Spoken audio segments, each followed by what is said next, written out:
کہتے ہیں محمود غزنوی کا دور تھا، ایک شخص کی طبیعت نساز ہوئی تو طبیب کے پاس گیا اور کہا کہ مجھے دوائی بنا کے دو۔ طبیب نے کہا کہ دوائی کے لیے جو چیزیں درکار ہے سب ہے سوائے شہد کے، تم اگر شہد کہیں سے لا دو تو میں دوائی تیار کر کے دے دیتا ہوں۔ اتفاق سے موسم شہد کا نہیں تھا۔ اس شخص نے حکیم سے ایک ڈبہ لیا اور چلا گیا۔ لوگوں کے دروازے کھٹکھٹانے لگا مگر ہر جگہ مایوسی ہوئی۔ جب مسئلہ حل نہ ہوا تو محمود غزنوی کے دربار میں حاضر ہوا۔ کہتے ہیں وہاں ایاز نے دروازہ کھولا اور دستک دینے والے کی روادات سنی۔ اس نے وہ چھوٹی سی ڈبہ دی اور کہا کہ مجھے اس میں شہد چاہیے۔ ایاز نے کہا آپ تشریف رکھیے، میں بادشاہ سے پوچھ کے بتاتا ہوں۔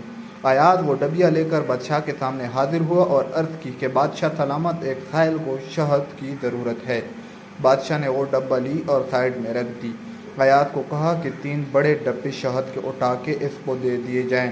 ایاز نے کہا حضور اس کے تو تھوڑی سی چاہیے، آپ 3 ڈبے کیوں دے رہے ہیں؟ بادشاہ نے ایاز سے کہا ایاز وہ مزدور آدمی ہے، اس نے اپنی حیثیت کے مطابق مانگا ہے، ہم بادشاہ ہیں، ہم اپنی حیثیت کے مطابق دیں گے۔ مولانا رومی فرماتے ہیں آپ اللہ پاک سے اپنی حیثیت کے مطابق مانگے، وہ اپنی شان کے مطابق عطا کرے گا، شرط یہ ہے مانگے تو صحیح۔ اگر کہانی پوری پڑھ لی ہے تو ایک بار درود شریف پڑھ کر کمنٹ میں ماشاءاللہ لکھیے اور ہمارے چینل کو سبسکرائب کر لیے، لائک بھی کیجیے گا، شکریہ۔